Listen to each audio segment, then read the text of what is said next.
Hello नमस्कार दोस्तों, उम्मीद है आप सभी लोग अच्छे होंगे, बहुत बढ़िया होंगे। आज हम लोग बात करेंगे सिलेबस को लेकर के, क्योंकि कई विद्यार्थी ऐसे हैं जो सिलेबस को अभी पूरी तरह से समझ ही नहीं पाए हैं कि जो नया सिलेबस में है ना, क्या क्या आखिर पढ़ना है, क्या हमें अपने सब्जेक्ट के लिए चाहिए। और रहा सवाल प्रारंभिक परीक्षा का, आप ये बात समझ चुके हैं कि अब परीक्षा का जो पैटर्न है बदल चुका है ना। 2 चरणों में परीक्षा होगा, एक प्रारंभिक परीक्षा का और एक मुख्य परीक्षा का। पीटी का एग्जाम होगा और मेंस का एग्जाम होगा, है ना। तो सबसे पहले हम लोग आज समझेंगे, है ना, कि हमें पीटी को कंप्लीट करना है तो क्या पढ़ना चाहिए और क्या छोड़ना चाहिए। सबसे पहले सिलेबस को समझते हैं, क्योंकि जब तक सिलेबस को हम लोग नहीं समझेंगे तब तक प्रारंभ करना सही बात नहीं है। अगर आपको लगता है कि हम पीआरटी का पेपर देंगे, 6 to 8 का देंगे, टीजीटी और पीजीटी का पेपर देंगे, और विदाउट सिलेबस का अगर लगता है कि विदाउट सिलेबस का हम पढ़ते चले जाएं और हम कंप्लीट करे जाएंगे, तो बिल्कुल ऐसा नहीं होगा, आप कंप्लीट नहीं कर पाएंगे। इसलिए हम बार बार कहते हैं कि इस पहले अगर आप कंपटीशन की तैयारी कर रहे हैं तो उससे रिलेटेड जो सिलेबस है उसका अध्ययन करिए। उसका अध्ययन करिएगा, लगभग 60-70% समस्या आपका वहीं पे सॉल्व हो जाएगा, है ना। चलिए यहाँ पे हम लोग देखेंगे, बहुत अच्छे तरीके से हम आपको बताते हैं, है ना। दिक्कत नहीं होना चाहिए। सबसे पहली बात यह है, प्रॉब्लम ना हो, है ना। जैसे अभी के समय में अगर हम लोग देखें, जो हम लोग बीपीएससी, है ना, टीआरई 4.0 है ना, बीपीएससी टीआरई 4.0 की अगर हम लोग बात कर लें तो कुछ चीज़ें जो है ना, समझना ज़्यादा ज़रूरी है। क्योंकि यह जो परीक्षा है ना, पीटी का जो परीक्षा है वह समान अध्ययन पर आधारित होगा, जीएस पर आधारित होगा। समान अध्ययन विषय, है ना, ये सबसे ज़्यादा मुख्य भूमिका निभाएगा। सबसे पहली बात, ये जो प्रारंभिक परीक्षा आपका होने जा रहा है, इसका जो आधार है वह जीएस ही है। जिस तरह से आप देखते होंगे ना, सिविल सर्विस का एग्जाम लिया जाता है, 150 प्रश्न पूछे जाते हैं जिसमें सारे सब्जेक्ट होते हैं। हाँ, अगर देखा जाए तो सिविल सर्विस में जो भी सब्जेक्ट है उन सारे सब्जेक्ट को उठा करके आपको टीआरई 4 में डाल दिया गया है ना, जो सिविल सर्विस में। अब क्या होगा, आप देखते होंगे पहले के सिलेबस में इकोनॉमिक्स नहीं पढ़ना होता था। पहले के सिलेबस में हमको पूरी का पूरा इतिहास नहीं पढ़ना होता था, उसका एक सेक्शन बटा हुआ था। पहले के सिलेबस में, है ना, पूरा का पूरा ज्योग्राफी हमको नहीं पढ़ना होता था। अब के सिलेबस में है ना, अब के सिलेबस में अगर देखा जाए तो बिहार की जो वैल्यू है, बिहार स्पेशल की जो वैल्यू है, जो हम ऑलरेडी कराते हैं बहुत बेहतरीन तरीके से, बिहार स्पेशल में तो मेरे यहाँ भाई एक भी प्रश्न आपको गड़बड़ नहीं होगा, चाहे कितना भी डीपली क्यों ना पूछ दे, है ना, चाहे कितनी भी गहराई में जाकर के क्यों ना पूछ दे, नहीं छूटने वाला है। और करंट अफेयर्स की वैल्यू भी बढ़ा दिया। करंट अफेयर्स ऑलरेडी देखा जाए तो वो भी है, लेकिन करंट अफेयर्स इंपॉर्टेंट अब हो गया है ना। यहाँ पे इकोनॉमिक्स का सेक्शन उसको बढ़ा दिया गया। और सबसे बड़ी बात है कि हम बिहार की जब बात करें तो बिहार की अर्थव्यवस्था, बिहार का ज्योग्राफी, बिहार का करंट अफेयर्स, बिहार की पॉलिटी, कुछ मिसलेनियस, सोचिए बिहार की वैल्यू सबसे ज़्यादा है। इसलिए हम आपको बार बार बोलते थे कि भाई एससीईआरटी पढ़ने वाला, जो एससीईआरटी का जो बुक है ना, बहुत अच्छे तरीके से सुनिएगा। अगर आप इस चीज़ को समझ गए तो पीटी आप घर बैठे बैठे कंप्लीट कर जाएंगे, है ना। क्योंकि पीटी चैलेंजिंग होगा, इसलिए चैलेंजिंग होगा कि इसमें सबसे ज़्यादा संख्या स्टूडेंट का मिलेगा। हो सकता है कि बाद में आपको मेंशन कर दे कि हम मतलब सीट के 10 गुना ही रिजल्ट देंगे, तो सोच लीजिए क्या बुरा हाल होगा, है ना। कट ऑफ बहुत ऊपर जाएगा और प्रश्नों का लेवल थोड़ा सा, है ना, टफ हो जाएगा। बाकी जो भी हो, प्रश्नों का लेवल अगर कितना भी कठिन हो जाए, गहराई में हो जाए, है ना, अगर आप हमसे जुड़े हुए हैं तो यकीन मानिए आपके जीएस में प्रॉब्लम नहीं होने देंगे, है ना। जीएस में ही पूरी जिंदगी लगाया है ना हम लोगों ने, इसलिए जीएस में नो प्रॉब्लम, कोई प्रॉब्लम नहीं होने वाला है, ठीक है। तो ये समझ जाइए, ये आपका जो पीटी का जो एग्जाम है ना, ये पीटी का जो प्रारंभिक परीक्षा का जो हम लोग देख रहे हैं, यह बिल्कुल समान आधार पर समान जो अध्ययन है ना, समान अध्ययन। अब सोच के देखिए समान अध्ययन की कितनी वैल्यू हो जाता है ना, जीएस की सबसे ज़्यादा वैल्यू हो जाती है ना, समान अध्ययन पर आधारित है। और एक बात आपको बता दें, मैथ रीजनिंग में चैलेंज दे करके स्टूडेंट कहता है कि 30 में 30 बनाएंगे एकदम 100% बिहार में और उत्तर प्रदेश वालों का विरासत है ये मैथ और रीजनिंग। 30 प्रश्न अगर पूछ दे, चाहे कितना भी कठिन हो, स्टूडेंट 29 बना देता है। लेकिन जीएस में चैलेंज ठोकना बड़ा मुश्किल है, क्योंकि जीएस में अगर कोई स्टूडेंट चैलेंज ठोकता है, इसका मतलब ये है कि बहुत गहराई से, है ना, बहुत सेल्फ स्टडी किया है वो, है ना, सेल्फ स्टडी। हम प्राथमिकता देते भी है भाई कि सेल्फ स्टडी का प्राथमिकता देते हैं, है ना। तो सबसे पहले ये जो प्रारंभिक पीटी का जो एग्जाम होगा वह समान अध्ययन विषय पर आधारित होगा, सबसे पहली बात। और उसके बाद ये भी समझ जाइए कि ऑप्शन में, है ना, ऑप्शन में ए भी रहेगा, बी रहेगा, सी रहेगा, डी रहेगा और ई रहेगा। 5 ऑप्शन रहेगा, है ना, 5 ऑप्शन रहेगा। और एक चीज और भी समझ लीजिए, 1/3 जो है, 1/3 जो है यह निगेटिव है, 1/3। मतलब आपके हर सवालों का जवाब यह डिमांड करता है ना, आए या ना आए, है ना। अगर नहीं आता है तो ये लगा दीजिए, लेकिन लगाइए। अगर नहीं लगाएंगे तो ज्यादा, है ना, ज्यादा आपका कटअप ये जो है ना, ज्यादा कटेगा आपका नंबर। सोच के देखिए, क्वालिटी वाला टीचर चाहिए हमारे शिक्षा मंत्री को, तो उन्होंने क्या तरीका और क्या सलीका से सजाया है इसको, है ना, बिल्कुल बीपीसी पर आधारित। और उसने अपने पैटर्न को लागू किया है, A B C D E, है ना। एक प्रश्न का ऑप्शन इस 5 ऑप्शन में दिया जाएगा और प्रत्येक, है ना, प्रश्नों का जवाब देना अनिवार्य है। समझ रहे हैं ना, अनिवार्य है।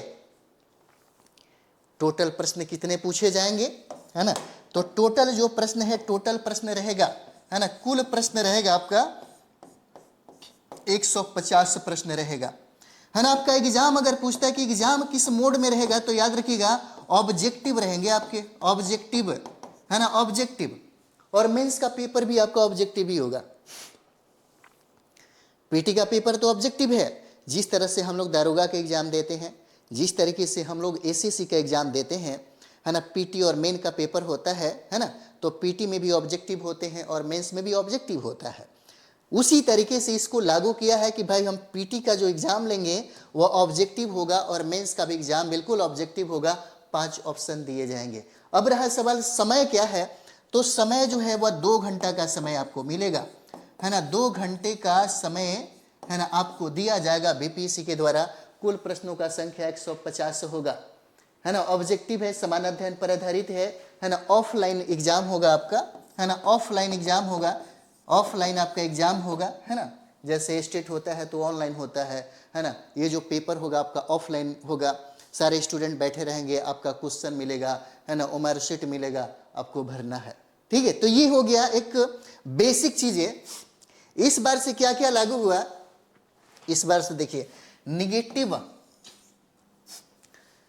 में देखिए, निगेटिव में आपको अभी भी बता रहा है, बहुत इजीली तरीके से अपने स्कोर को बढ़ाया जा सकता है। लेकिन 2 चीजें ज्यादा जरूरी है। पहला, सही गाइडलाइन। सही गाइडलाइन आप कहीं भी पढ़िए, आपको जिसके यहां भी पढ़िए, लेकिन सिलेबस के अकॉर्डिंग पढ़िए जो हम पढ़ाते हैं। ऐसा नहीं कि हम पीआरटी में जब एडमिशन लेते हैं तो 6 to 8 और 9 to 10 और 11 12 वालों को सब मिक्स करते हैं, बिल्कुल नहीं करते हैं। हार्डवर्क करते जरूर हैं। 1 to 5 का एडमिशन लिए हैं तो सिलेबस टू अकॉर्डिंग आपको 1 to 5 का ही आपको क्लास मिलेगा। 6 to 8 के लिए अगर आप हमारे यहाँ आए हैं तो 6 to 8 में सब्जेक्ट कॉम्बिनेशन एक होता है ना, इस तरह से, है ना। तो चीजें हम आपको कराते हैं। तो ऐसा नहीं कि सभी को मिक्स कर दिया जाए, सभी को ये कर दिया जाए, है ना। प्रत्येक लोगों का अपना अपना लेवल होता है। जैसे 72 बीपीसी का, एडीओ का और ये टीचर का, है ना, उसको समझना होगा। ये समझ जो है ये ज्यादा मायने रखता है ना। तो ये हो गया जो बेसिक है, सबको जानना चाहिए। जो बदलाव हुआ है हमें बदलाव के साथ चलना है ना, बदलाव के साथ चलना है। अब आइए हम लोग सिलेबस की बात करते हैं। सिलेबस में क्या क्या पढ़ना है, ये सबसे ज्यादा जरूरी है ना। सिलेबस में हमें क्या क्या पढ़ना है, ये सबसे ज्यादा जरूरी है, मैंने ये कहा। तो सबसे पहले आइए, सबसे पहले आपकी सिलेबस में दिया गया है करंट अफेयर्स, है ना। समसामयिकी जो घटना क्रम है इसके बारे में दिया गया है। अब देखिए, करंट अफेयर्स हमको पढ़ना तो है ना। करंट अफेयर्स, है ना, करंट अफेयर्स में हमको क्या क्या पढ़ना है ये भी देख लीजिए। करंट अफेयर्स में हमको राष्ट्रीय, है ना, आप देखते होंगे सिविल सर्विस में सबसे ज्यादा सवाल ना 2 जगह से रहता है। एक राष्ट्रीय से एक अंतर्राष्ट्रीय से। चाहे यूपीएससी का एग्जाम हो, चाहे बीपीएससी का एग्जाम हो, है ना, चाहे कोई भी प्रतियोगी परीक्षा हो, सबसे ज़्यादा 2 जगह से सवाल पूछे जाते हैं, राष्ट्रीय और अंतर्राष्ट्रीय।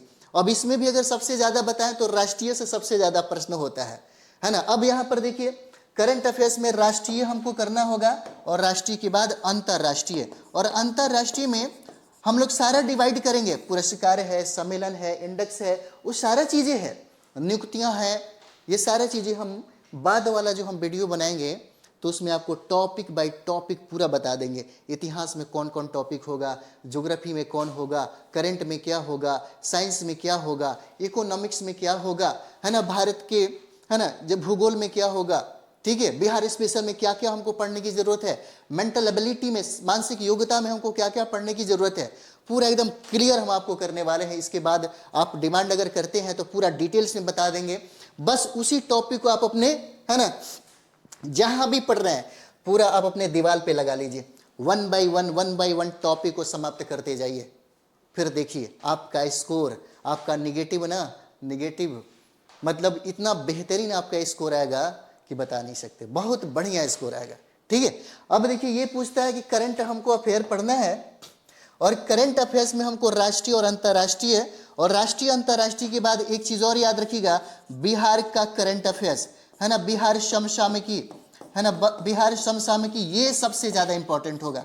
यानी कि दोनों को मिलाकर के अगर हम लोग बात कर दें तो 70 और 30 होगा, नहीं तो 60 और 40 होगा। अगर यहाँ पे राष्ट्रीय अंतर्राष्ट्रीय अगर 70% पूछा तो 30% सीधे के सीधे बिहार के करंट अफेयर्स से सवाल पूछेगा। अब समझ गए कि हमको करंट अफेयर्स पढ़ना है ना। करंट अफेयर्स के बाद हम लोग देखेंगे यहाँ पे, है ना, करंट अफेयर्स के बाद हम देखते हैं, सारा बुक भी बता देंगे आपको, परेशान नहीं होइएगा, है ना। उसके बाद हमारा जो दूसरा सेक्शन होगा वह हो जाएगा हिस्ट्री का, है ना, हिस्ट्री। अब देखिए जीएस पर आधारित है ना, और इतिहास आपके सिलेबस में दे दिया, भारत का इतिहास। और भारत के इतिहास को हम लोग 3 भागों में डिवाइड करके देखते हैं। 3 भागों में डिवाइड करेंगे, कौन कौन हो जाएगा, तो 3 भाग में देखिए, ये हो जाएगा प्राचीन भारत का इतिहास हो जाता है ना, मध्यकालीन भारत का इतिहास हो जाएगा, है ना, और ये हो जाता है आधुनिक भारत का इतिहास। आधुनिक भारत का इतिहास अब क्या है, अब ज्यादा पढ़ना होगा, है ना, अब कौन नहीं पढ़ना है, अब थोड़ा सा ज्यादा पढ़ना होगा, क्योंकि तीनों इतिहास को ऐड कर दिया है। हिस्ट्री मतलब भारत का इतिहास, मतलब प्राचीन भारत का इतिहास, मध्यकालीन भारत का इतिहास और आधुनिक भारत का इतिहास। इसी के साथ ऐड कर दीजिए बिहार का इतिहास भी, इसी के साथ एक और भी ऐड कर दीजिए, वह है बिहार का इतिहास। और बिहार के इतिहास को भी हम लोग 3 भागों में डिवाइड करते हैं, एंशिएंट हो जाएगा, है ना, मेडिवल हो जाएगा और मॉडर्न हो जाता है। देखिए 20-22 प्रश्न पूछेगा इससे, बिहार के संदर्भ में अधिकतर सवाल पूछे जाएंगे आपके इतिहास से।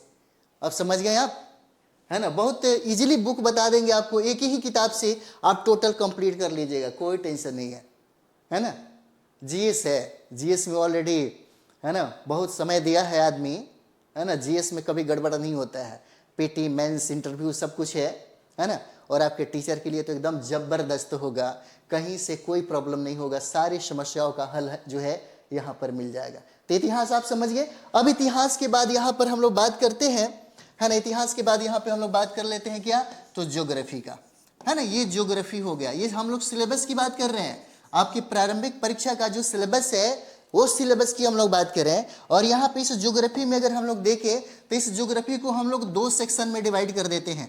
एक हो जाता है भारत का भूगोल, है ना, एक हो जाएगा भारत का भूगोल, और दूसरा हो जाता है आपका विश्व का भूगोल हो जाएगा, है ना, विश्व का भूगोल आपका हो जाता है। ठीक है, भारत का भूगोल है और विश्व का भूगोल हो जाएगा। और इसके साथ एक और सेक्शन को ऐड कर लीजिएगा अगर, है ना, एक और सेक्शन को ऐड कर लीजिएगा तो सीधे सीधे आएगा क्या, बिहार का भूगोल, है ना, बिहार का भूगोल, है ना। बिहार का अगर प्रश्न देखा जाए तो संदर्भ अगर ले लेते हैं ना तो 30-35, मतलब इतना अच्छा प्रश्न आपको 25+ जो है वो प्रश्न आपको यहीं से रहेगा, 25+।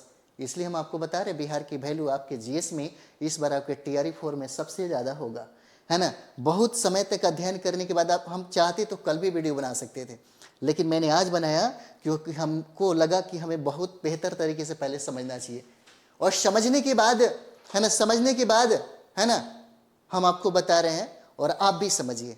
अगर आप समझ गए तो फिर आपके लिए बहुत ही इजी हो जाता है यार, ठीक है।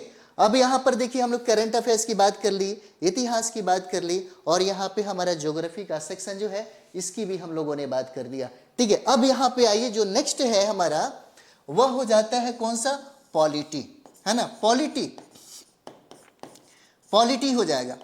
और पॉलिटी में आप जानते होंगे पॉलिटी को भी दो भागों में डिवाइड किया जा सकता है, एक भारत का संविधान हो जाता है और भारत का संसद, है ना। सोचिए, भारत का संविधान और भारत का संसद, इसमें पढ़ना होगा आपको, इस सेक्शन को डिवाइड कर लीजिए, है ना। भारत का संविधान, है ना, भारत का संविधान और भारत का क्या है, भारत का संसद दोनों पढ़ना होगा, है ना। अगर आपको लगता है कि हमको कोई बुक बता दीजिए, सुभाष कश्यप जी का बुक जबरदस्त है, 2 सेक्शन में आपको मिलता है, 2 बुकलेट मिलेगा, भारत का संविधान और भारत का संसद, है ना। अगर आपके पास टाइम है, आप सोचते हैं कि अच्छा नॉलेज हमारे संविधान के बारे में हो, तो बहुत बेहतरीन तरीके से लिखे हैं, है ना। लक्ष्मीकांत को तो छोड़िए, वो सब बड़ा ये मतलब ये है, उसमें टाइम ज़्यादा बर्बाद करने की जरूरत नहीं है। और भी चाहते हैं तो एनसीईआरटी से बेहतर कोई बुक हो ही नहीं सकता पॉलिटी के लिए, एनसीईआरटी सबसे बेस्ट बुक है पॉलिटी में। अब यहाँ पर आइए, पॉलिटी के बाद हमको क्या करना है, तो पॉलिटी के बाद हमको यहाँ पे इकोनॉमिक्स यानी कि अर्थव्यवस्था से प्रश्न पूछा जाएगा, है ना। अर्थव्यवस्था से प्रश्न पूछे जाएंगे, और अर्थव्यवस्था, है ना, इस पे 2 टर्मों पर आधारित होता है। एक होता है ट्रेडिशनल जिसमें शब्दावलियां होती है ना, जीडीपी है ना, मुद्रास्फीति है, बहुत सारे चीजें हैं, टर्मोलॉजी, जिस पे डायरेक्ट आपसे पूछेगा और ये ऑप्शन में रहेगा कि बताओ भाई इसमें से क्या होगा, है ना, वो एकदम क्लियर कट करवा दिया जाएगा। और दूसरा हो जाता है आपके करंट पर आधारित इकोनॉमिक्स में, है ना। एक है आपका ट्रेडिशनल प्रश्न पूछे जाते हैं और एक होता है करंट पर आधारित, जैसे में आर्थिक सर्वेक्षण से रिलेटेड प्रश्न पूछेंगे, जैसे बजट के संदर्भ में सवाल पूछे जाएंगे, है ना, रिपोर्ट के संदर्भ में सवाल पूछे जाएंगे, योजना के संदर्भ में सवाल पूछे जाएंगे, है ना। एग्रीकल्चर जो करंट पर भी आधारित है और आपके ट्रेडिशनल पर भी आधारित है, इंडस्ट्री से सवाल पूछे जाएंगे, उसका टेंशन नहीं लेना है, आपको सारा चीजें यहां पर मिलेगा इकोनॉमिक्स में। अब देखिए, साथ ही साथ इसके साथ एक और भी चीजें ऐड कर दीजिए, और वो है आपका बिहार का अर्थव्यवस्था, है ना, बिहार का अर्थव्यवस्था, है ना। बिहार का अर्थव्यवस्था भी बिल्कुल इसी तरह जो हम लोगों ने बात किया, एक ट्रेडिशनल से भी सवाल पूछे जाएंगे और दूसरा जो सवाल होगा वह करंट पर, समसामयिकी पर आधारित होगा। देखिए करंट क्या होता है कि बुक आप पढ़ लीजिएगा, पता ही चलेगा अच्छा हम इकोनॉमिक्स पढ़ रहे हैं। इकोनॉमिक्स में नंबर उठाना बहुत आसान और बहुत मुश्किल होता है, याद रखिएगा, है ना। इकोनॉमिक्स से, अर्थव्यवस्था से बहुत इजीली सवाल पूछे जाते हैं। अगर नहीं आपको समझ है, अगर बेसिक नॉलेज आपके पास नहीं है, तो आपको सच बता रहा आपसे नहीं बनेगा, है ना। बिहार की अर्थव्यवस्था। अब नेक्स्ट हम लोग यहां पर देखते हैं, नेक्स्ट जो हमारे सिलेबस में दिया गया है, वह नेक्स्ट सिलेबस में हमारा इंडियन नेशनल मूवमेंट दिया गया है ना, भारत का राष्ट्रीय आंदोलन, है ना, जो मैंने बताया था, भारत का राष्ट्रीय आंदोलन, याद रखिएगा 1857 की क्रांति से लेकर के 1947 तक, है ना, भारत का राष्ट्रीय आंदोलन, तथा इसमें बिहार का योगदान, आईएनएम, तथा, है ना, तथा इसमें है ना, इसमें क्या, बिहार का योगदान, बिहार की भूमिका, बिहार का योगदान या बिहार की, है ना, भूमिका, मोस्ट इंपॉर्टेंट, सबसे बेहतरीन क्या दर्शाता है, क्योंकि हमारा टीआरई 4 में सबसे ज्यादा सवाल जो है वह आधुनिक भारत के इतिहास से रहेगा। और आधुनिक भारत के इतिहास को अगर सेक्शन बाय डिवाइड करेंगे तो एक हो जाता है भारतीय राष्ट्रीय आंदोलन। भारतीय राष्ट्रीय आंदोलन के साथ साथ हम बोलते हैं कि जब भी पढ़िए तो बिहार के संदर्भ में पढ़िए, और दे भी दिया आपके सिलेबस में, यानी कि बिहार का योगदान कहाँ, भारतीय राष्ट्रीय आंदोलन में, ठीक है।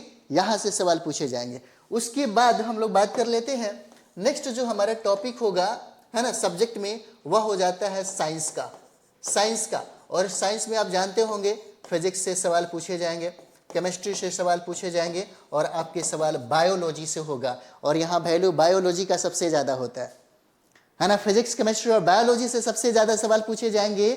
और एक और भी लास्ट हम आपको सब्जेक्ट बता देते हैं, और लास्ट सब्जेक्ट है आपका मानसिक योग्यता, है ना। लास्ट सब्जेक्ट है आपका मानसिक, है ना, मानसिक योग्यता से सवाल पूछे जाएंगे, है ना। और योग्यता से 10 ही सवाल पूछते हैं। बीपीएससी में कितना प्रश्न पूछता है भाई? बीपीएससी में 10 ही पूछता है, तो 10 यहां भी रहेगा। मेंटल एबिलिटीज को हम लोग कहते हैं, है ना। इसको हम लोग क्या कहते हैं? मेंटल एबिलिटी कहते हैं, मेंटल एबिलिटी, है ना। यहां से कितने सवाल पूछे जाएंगे? 10 सवाल पूछे जाएंगे। अगर प्रीवियस ईयर में जो बीपीएससी में 32वीं बीपीएससी से लेकर के 71वीं बीपीएससी तक, है ना, 72वीं तो अगले मतलब अक्टूबर में होने जा रहा है ना। इतना प्रश्न बना लीजिए, मेंटल एबिलिटी का प्रश्न सारे के सारे जो है यहीं से पूछे जाएंगे, है ना, यहीं से पूछे जाएंगे। ठीक है, अब सोच के देखिए, है ना। अगर हम लोग देखें तो यहाँ सब्जेक्ट कितना पढ़ना है? 9 सब्जेक्ट पढ़ना है, 9 सब्जेक्ट, है ना। अगर एक सब्जेक्ट और भी मिसलेनियस से देखें तो 1-2 प्रश्न पूछे जाएंगे। हमेशा मिसलेनियस से 1-2 प्रश्न पूछे जाते हैं, है ना। तो मिसलेनियस को मिला दीजिए तो 9 से 10 सब्जेक्ट आपको जीएस में पढ़ने होते हैं। अब तो याद होगा ना, पीटी की तैयारी कर रहे हैं तो हमें सब्जेक्ट की जानकारी होनी चाहिए। अगर हम पीटी चाहते हैं कि हम कंप्लीट कर जाएं, हमारा टीचर का प्रथम जो पायदान है ना, जो पहली सीढ़ी है उसको पार करना ज्यादा जरूरी है। इसलिए अपनी पूरी एनर्जी, पूरी ताकत जो है पीटी में लगाना होगा। अगर आप चाहते हैं कि मेंस में हम बैठे तब, है ना, अगर आप चाहते हैं कि मेंस में हम बैठे तो अभी से अपनी पूरी एनर्जी लगाना होगा, अपना स्टाइल बदलना होगा, अपना तरीका बदलना होगा। और एक बात और भी बताते हैं, रोजाना पढ़ना होगा, डिसिप्लिन में पढ़ना होगा। और सबसे ज्यादा जरूरी है सेल्फ स्टडी। अगर आप चाहते हैं कि पीटी और मेन हम कंप्लीट कर जाएं तो सेल्फ स्टडी सही गाइडलाइन में पढ़िए, है ना। क्या पढ़ना और क्या छोड़ना है ये ज्यादा जरूरी है। जीएस यही कहता है। जीएस में हमको क्या क्या चाहिए? निगेटिव दे दिया भाई, आइए, है ना, ये सारे आपके सिलेबस हो जाते हैं। निगेटिव दिया है 1/3, और तमन्ना और चाहत हम ये रखते हैं कि भाई हमारा पीटी हो जाए, क्योंकि पहला दरवाजा को अगर नहीं तोड़िएगा तो फिर प्रवेश नहीं कर पाइएगा। और तोड़ने के लिए वो लेबल चाहिए, और लेबल को प्राप्त करने के लिए एक ही रास्ता है, 10 घंटा बैठिए, सेल्फ स्टडी। सेल्फ स्टडी अगर हम 2 घंटा आपको पढ़ाते हैं तो आपको बैठ करके 8 घंटा पढ़ने की क्षमता होनी चाहिए, है ना। 8 घंटा पढ़ने की क्षमता होनी चाहिए, है ना। और ये डेली चलना चाहिए। सफल और असफल लोगों में अंतर होता है, ज्यादा का नहीं। सफल लोग लगातार डेली पढ़ते हैं और असफल लोग में, है ना, गैपिंग बहुत होता है। ठीक है, तो अगला वीडियो अगर आप चाहते हैं कि भाई टॉपिक बाई टॉपिक सारे सब्जेक्ट का बता दीजिए पूरे विस्तार से, इतिहास, ज्योग्राफी, पॉलिटी, जो भी हो, है ना, पूरे डिटेल्स में आपको हम बताएंगे। जैसे आप देख लीजिए, थोड़ा बहुत आपको एक चीज की और भी जानकारी दे देते हैं, है ना। क्यों कहिएगा कि सर ये चीजें नहीं बताए? जैसे में हमें जो भी लोग कहे, देखिए जीएस में हम लोगों ने हमेशा पीटी को कंप्लीट किया है, और अभी भी आपको बताते हैं। अगर आप सोचते हैं कि हमारा रिजल्ट किसी भी हालात में ना छूटे, किसी भी हालात में, किसी भी हाल में हम रुक ना जाए, तो याद रखिएगा सारे सब्जेक्ट को संतुलन बना के पढ़ना होगा। ये नहीं कि करंट अफेयर्स बहुत बढ़िया पढ़ लीजिए, है ना, बिहार स्पेशल बहुत बढ़िया पढ़ लीजिए, पॉलिटी बहुत बढ़िया पढ़ लीजिए, और बाकी सब्जेक्ट पे ज़्यादा ध्यान नहीं दिए, है ना, तो फिर गड़बड़ हो जाएगा, रिजल्ट की संभावना नहीं होगी। इसलिए जीएस का क्या कहता है? संतुलन बना के पढ़ो भाई। संतुलन बन गया ना आपके बीच में और आपके सिलेबस के बीच में, तो फिर पीटी नहीं रुकेगा। याद रखिएगा, सबसे ज़्यादा जरूरी होता है अपने संतुलन को बना के रखना। अगर चाहते हैं 150, आप चाहते हैं 150 प्रश्न, वो भी 1/3 निगेटिव के साथ, अगर आप चाहते हैं, है ना, 80 प्लस अगर हो, 80-90 प्लस हो, है ना, 80 और 90 प्लस हो, ये आ जाएगा 150 में, है ना, 150 में आराम से आ जाएगा। क्योंकि यहाँ पे अब नहीं जाएगा, है ना, अब नहीं जाएगा कि 90-100 की संभावना नहीं है, बिल्कुल नहीं जाने वाला है ना। वो वही स्टूडेंट कर सकता है जो तगड़ा रणनीति के साथ जो हम बताते हैं। सेल्फ स्टडी पहली बार, सटीक किताबों के साथ जो एनसीईआरटी, एससीईआरटी सिखाता है हमको। जी सब क्या है? एनसीईआरटी, बिहार सरकार की किताब की वैल्यू सबसे ज़्यादा आपके एग्जाम में अब हो गया, प्रारंभिक परीक्षा में, है ना। बिहार सरकार की किताबें ले लीजिए, 6ठा, 7वां, 8वां, 9वां, 10वां, है ना। फिर देखिए तगड़ा तैयारी आपका हो जाएगा। हम लोग मेंस में जब बीपीएससी का मेंस का होता था तो मेंस हम पढ़ाते थे इसी से। बिहार का जो है ना पॉलिटी जो है 9th-10th का देखिएगा बहुत बेहतरीन दिया हुआ है। उसमें डायरेक्ट सवाल पूछता है ना कि बताइए बिहार में है ना बिहार के राजनीति में जाति की भूमिका क्या है। बहुत बेहतरीन तरीके से दिया हुआ है। ऐसा भी थोड़े है कि आप नहीं जानते हैं, नजरिया तो डेवलप हो ही गया है ना। तो बहुत बेहतरीन तरीके से होगा। अब अगला वीडियो है ना टॉपिक वाइज हम आपको बता देंगे। अगर आपका डिमांड होता है कि सर इतिहास ज्योग्राफी है ना पीआरटी में किस तरह से, 6 to 8 में किस तरह से, 9 to 10 में किस तरह से, 11-12 में हम लोग किस तरह से करें ताकि हमारे रिजल्ट ना रुके। लंबे समय से इंतजार करने के बाद आज हम धोखा नहीं खाना चाहते है ना। लंबे समय से, बहुत लंबा समय से आप लोगों ने दिया है और इस समय ये समझना ज़्यादा जरूरी है कि हमको क्या पढ़ना और क्या छोड़ना है ताकि हम कट ऑफ पार कर सके। हमको ज्ञानी और है ना वैज्ञानिक और विद्वान नहीं बनना है, बस अपने कटअप को हमको पार कर जाना है ताकि हम मेंस में बैठ सके और मेंस में हम मेरिट लिस्ट में आ जाए। यही हमारे लिए चाहिए है ना। जब आप शिक्षक बन जाइएगा तब अपने मेरिट के लिए और अपनी योग्यता के लिए, अपने नॉलेज के लिए वहां पे पढ़िएगा ताकि आपके नॉलेज का है ना फायदा आपके स्टूडेंट को मिल सके। ठीक है। और एक चीज और भी है, आपको बता दें, हमने सेंटर खोला है ना टीआरई 4 के लिए हमने सेंटर खोला है मोतिहारी में है ना। सेंटर खोला है मोतिहारी में है ना। ये पूर्वी चंपारण का मुख्यालय है। यह पूर्वी चंपारण का है ना, पूर्वी चंपारण का यह मुख्यालय है। मोतिहारी में हमने सेंटर खोला है।